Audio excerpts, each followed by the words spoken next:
All right, so you're probably wondering about heroes, and more specifically, you're wanting to know how to upgrade them and make them better. If you're wondering, it's really kind of in three different places.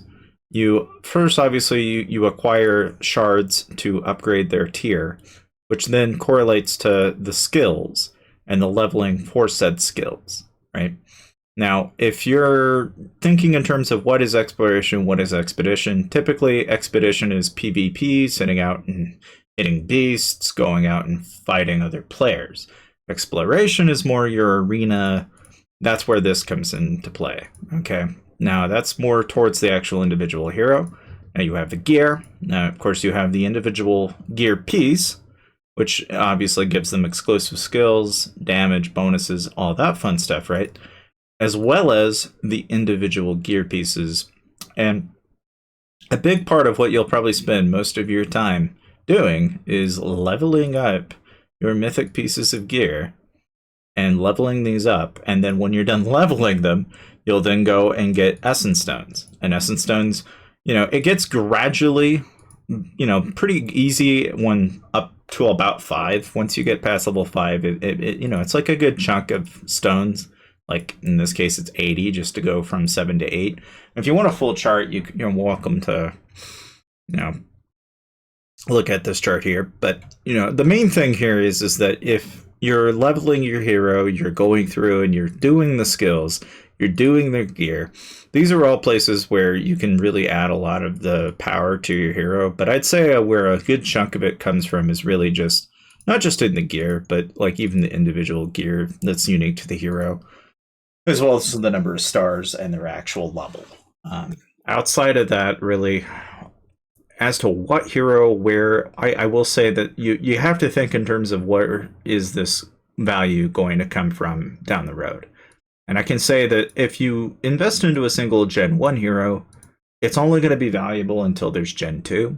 And then that's going to be more worth it than having Gen 1.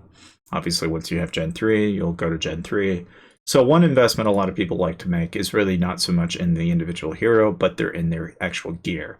Because you can just transfer the gear. You can just unequip it, move it to the next hero, and then work on that hero, and so on and so forth. What angle you want to go with is entirely up to you, but that is ultimately kind of what the gist that I've gotten from being able to be a Titan in the game. I can tell you that even though I'm at 3.7 million power, there are people that are 4.2 million power, and the only thing that really makes any difference is their gear. Because if you look at this guy's, he's got +5, +6, +8, +9. The biggest thing here is that his Natalia is complete. Okay, if I compare my lineup, you'll notice that even though I've got this lineup here, it's good. It's not, well, I mean, I guess I don't know how else to explain it. Like, you can see, even though I've got a +10 here, I'm not a full maxed out, I have a purple and a purple. It does make a difference whether or not you have, a full set of gold, but even a full set of mythic. You can see I don't have a full set of mythic, I don't have a full set of purple in some of these heroes, and so I've got to dump more time into them. But the biggest thing being the essence stones. Like, the essence stones really, fundamentally, that's what really separates it quite a bit. Because that's going to give you just that much more on the cake. Because if you look at this guy, he's got level 2s and 1s. So his bonuses and his benefits are minor compared to mine, but yet he has one full maxed out hero. And that's really kind of what separates. But it's not far off. And then of course, it's like if I look at this guy, for example, his levels are higher, but and again, you can see that kind of a trend here with a lot of Gen 1 heroes is a lot of people will get Natalia. Not as many people get Geronimo, though, because Geronimo's a VIP hero. I, for one, kind of did the opposite, where some people got Natalia. I actually didn't work on Natalia as much. But you look at like even the gear, like here he's got a +4 and some level 1s.